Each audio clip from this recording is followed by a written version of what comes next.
সম্মানিত দর্শক, আসসালামু আলাইকুম। সবাইকে শুভেচ্ছা জানিয়ে শুরু করছি আমাদের আজকের আয়োজন। যত বড় হবেন তত বুঝতে পারবেন পৃথিবীতে প্রয়োজন ছাড়া কেউ কারো আপন হয় না। সাপ তার বিষ নিজের দাঁতে রাখে, কুকুর তার বিষ জিভেতে রাখে, কাকড়া বিছা তাদের বিষ লেজে রাখে, কিন্তু মানুষই একমাত্র প্রাণী যে কিনা বিষ নিজের অন্তরে রাখে। খুশিটা যদি টাকাতেই থাকতো তাহলে গরিব মানুষগুলো কখনোই হাসতো না। নিজের ভুলটা বুঝতে পারলে ক্ষমা চেয়ে নেওয়া উচিত, কারণ একটা ছোট্ট সরি বললে কখনো কেউ ছোট হয় না। জীবনে যদি ভালো থাকতে চান তবে নিজের থেকে বেশি কাউকে ভরসা করবেন না, কারোর কাছ থেকে কোনো কিছু আশা করবেন না।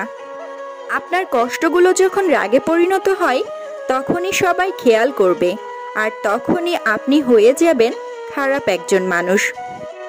আপনার চোখের পানি, দুঃখ, কষ্ট, ব্যথাগুলোকে কেউ লক্ষ্য করবে না, তবে সবাই আপনার ভুলগুলোকে ঠিকই লক্ষ্য করবে। আজব হলেও এটাই সত্যি, অশিক্ষিত কেউ বেকার নেই, যত বেকার আছে সব শিক্ষিত মানুষ। 3টি কথা অন্তরে গেঁথে রাখুন। নাম্বার 1, মৃত্যু থেকে বাঁচার কোনো উপায় নেই। নাম্বার 2, মায়ার জীবনে প্রকৃত কোনো সুখ নেই। নাম্বার 3, মানুষের সমালোচনা থেকে কোনো রক্ষা নেই। আপনার দাম তখনই হবে যখন আপনাকে প্রয়োজন হবে। বিনা প্রয়োজনে তো হীরা মুক্তাও বক্সে পড়ে থাকে। এই পৃথিবীতে ভাইরাস ছাড়াও আরও 2টি রোগ আছে, অর্থ আর স্বার্থ। অর্থ থাকলে সবাই আছে, আর স্বার্থ ফুরালে কেউ নেই। প্রয়োজন ফুরিয়ে গেলে মানুষ সৃষ্টিকর্তাকেও ভুলে যায়, আর আমরা তো মানুষ। 2টো জিনিস প্রকাশ করা উচিত নয়, 1 কষ্ট, 2 ভালোবাসা। কারণ কষ্ট প্রকাশ করলে হাসির পাত্র হবেন, আর ভালোবাসা প্রকাশ করলে অবহেলার পাত্র হবেন। আপনি কতটা কষ্টে আছেন তা কেউ দেখতে আসবে না, কিন্তু আপনি প্রাণ খুলে হাসুন, তবে সে হাসিকে হিংসে করার মতো লোকের কোনো অভাব হবে না। পৃথিবীর কারোর সাথেই নিজেকে তুলনা করবেন না, তা যদি করেন তাহলে আপনি নিজেকেই অপমান করছেন। বদলে যাওয়াটা হয়তো সবাই দেখে, কিন্তু বদলে যাওয়ার পেছনের কারণটা কেউ দেখে না।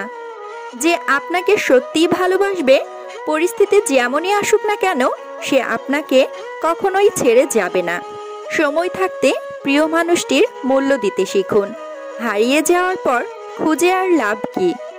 মনে রাখবেন, যে কোনো বয়স, যে কোনো সময় এবং যে কোনো পরিস্থিতিতে আপনি ঘুরে দাঁড়ানোর ক্ষমতা রাখেন। স্বপ্ন দেখতে শিখুন, কারণ স্বপ্ন না দেখলে আপনি কখনোই সফল হতে পারবেন না। যদি কখনো শোনেন আপনার নামে কেউ বদনাম করছে, তাহলে জেনে রাখবেন কোনো একদিন নিঃস্বার্থভাবে সেই মানুষটির আপনি উপকার করেছিলেন। শ্রদ্ধা করলে কেউ ছোট হয়ে যায় না, আর ঘৃণা করেও কেউ বড় হতে পারে না। সম্মানিত দর্শক, আপনি চাইলেই আপনার জন্য সেরা জীবনটি বেছে নিতে পারেন। আপনি চাইলেই পুরো পৃথিবীকে নিজের পক্ষে রাখতে পারেন। শুধু চেষ্টা করে দেখুন। ভালো থাকা, ভালো রাখা এগুলো অলীক ধারণা নয়, বরং আপনি চাইলেই আবার প্রথম থেকে বাঁচতে পারেন। কথাগুলো যদি ভালো লাগে তাহলে অবশ্যই লাইক, কমেন্ট, শেয়ার করতে ভুলবেন না। ভিডিওটি দেখার জন্য সবাইকে অসংখ্য ধন্যবাদ। ভালো থাকবেন সবাই। আল্লাহ হাফেজ।